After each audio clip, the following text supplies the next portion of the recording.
Connectors. Who else? TMFers. Dust Mites, Dust Life. What's up, guys? Happy Wednesday. Heading to the shop. I'm just doing consultations all day today.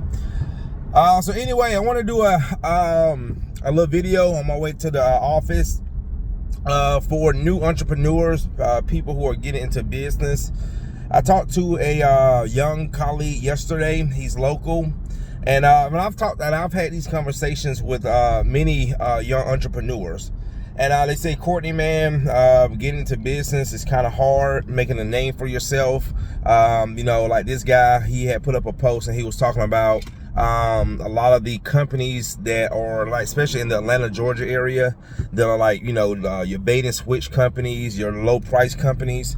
And guys, you have to remember, for the most part, if those companies are smart, that's just a tactic. Okay, when I first got into the service industry, if they sent us in at low prices, our job was to upsell. Okay, so trust me, those companies that charge those low prices, that's not what their mission is to go in at a low price and come out with a low price, because if that was, most of them would not be in business, because they're not making profit to stay in business. So when you are a new entrepreneur, right, and you're getting into the home service industry, and let's say, for example, Atlanta is a big city. It's a big growing city. Actually, let me flip this around. Actually, they're about to build, this is not too far from my house. They're building a whole new subdivision. They're building a whole new subdivision right here that's going to have over like 600 homes, all right? And those homes are started at $600,000. So let's say you move to Atlanta, very, very big city, growing city, and it can be a very competitive city. So as a new entrepreneur, some of the things that you guys have to, and I don't like to use the word hard, but I like to use the word challenge. One of your biggest challenges is trying to make the breakthrough of companies that are first already established. Okay. So you got to think about companies that are already established. It's been here for years and years. Then you have to worry about the companies that are not only established, but they have a great online presence. All right. I talked to a guy yesterday. He follows me on YouTube, and he's not in these groups, but he follows me on YouTube, and he follows my Facebook page, and he's reached out to me a few times, and he's basically tried to do the same thing that I do, the hardwood floor maintenance, in the same area that I live. He lives in Cumming, and I talked to him earlier this week, and he said, Courtney, man, I don't know, man, I might have to move because it's so competitive here. And he said, I just got on Google and I only got 3 reviews, but when I go on Google and you have 490 something reviews, and then there's other companies, he said, it just makes sense. He said, Courtney, I'm probably doing maybe 1, maybe 2 jobs a week, and that's just not enough. So he was basically saying he might have to move, and I want to get into that subject as well. So that's another thing, guys, is you have to worry about the companies that have a great online presence. All right, so you got to worry about your established. You have the challenge is the companies that are already established, companies that are established that have a great online presence. Okay, then you have to another challenge is the companies that use the low price tactics, okay, to get into people's homes, especially if you're not trying to follow that business model. Because I tried to follow that business model when I first started my business, but I failed for 5 years because one thing I didn't understand, that business model is not designed for a small company or owner operator. Okay, it will run you in the ground.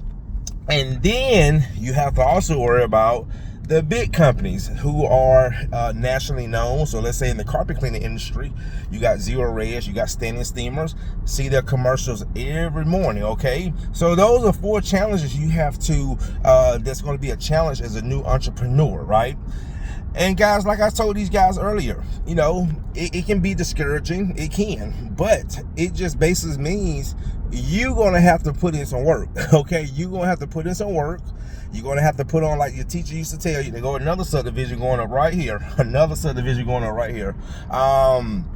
You're going to have to put on your thinking cap, you know, because this is what I had to do, guys. When I revamped my business after 5 years of failing, I had to go back to the drawing board. Okay. It's like a game. It's like if you're in a football game and you're down 3 touchdowns. Hey, hello, time out. Okay. We need to go back. We need to re-strategize. And that's one of the biggest things that a lot of us don't take advantage of in business is we don't re-strategize. We'll just keep doing the same thing over and over. And I've been seeing this for so many years where guys will continually do the same thing over and over, and they're not getting nowhere, but they just hoping that something is going to work. Okay, and that's not reality. And then they have guys, you know, in these groups say, oh, just keep doing what you're doing. And I'm thinking to myself, no, stop doing what you're doing. Okay. But unfortunately, a lot of people don't want to hear that. Okay. A lot of people don't want to go through that. A lot of people don't want to hear the truth. So my thing is, back to this guy I was talking to yesterday, is that, you know, sometimes, guys, when you are going through, you know, something like this, especially with a business, because business is serious, location. You might have to relocate. Okay, I didn't have to move to a whole nother state, but I did have to relocate from another county to another, from one county to another county. For example, I'm originally from DeKalb County. Okay, I grew up in Decatur, Georgia, which is a city in DeKalb County, which is starting to take a shift, you know, because of the city itself. But back then, the type of money that I needed to make, I could not produce that in Decatur. So what did I have to do? We moved to Gwinnett County, which is the second largest county in Georgia. All right. And I revamped my business, and the rest is history. So guys, sometimes you might have to move. You might have to relocate. All right. And I know they can be like, oh, Courtney, again, man, if I move, well, you keep doing the same thing you're doing. Okay, it's not working for you. You're just going to keep digging a deeper and deeper hole for yourself. So I just want to put that out there, guys, is that when you are a new entrepreneur, yeah, there are going to be challenges. Unfortunately, that's just the way it is. You know, 30 years ago, you can just go in the newspaper. There was no internet. There was no reviews. See what I'm saying? There was no online presence. You could just throw an ad in the newspaper. You could throw an ad in the yellow pages. The bigger the ad, you know, that's how it was back then. The bigger the ad, the more you will produce. But now you got the internet, you got social media, you got Google, you got the review system, you got TV commercials. So there's a lot, guys, that can really that you have to fight against when you are starting a new company in the service industry. So I just want to put that out there. And like I said, this is not to discourage anyone, but this is reality, and this is just certain things that a lot of people don't talk about, you know, and it's just to put it out there. So guys, again, if you really want to be in business, all right, you want to be a part of this industry, hardwood, carpet, or just any home industry, and starting up, yeah, you're gonna have to come with it. All right, you're gonna have to come with it, and you're gonna have to. It's gonna be, put it like this: it's gonna be a dog fight. All right, unless you come in with a whole bunch of money for marketing, okay, it is gonna be a dog fight. And guys, don't be afraid to fight, because that's the reward, man. Like me, I fought for my business. I fought, okay, you know, to stay in business, just to survive. And when I finally made it, and then I'm gonna say, after I revamped my business, after that 3rd or 4th year, when I really started to see things pay off, it was well worth it, and I wouldn't trade it for anything. So anyway, guys, enjoy your Wednesday. Let me go out here and knock out these consultations, go find me a haircut, and you guys have a great day. See you in the next one.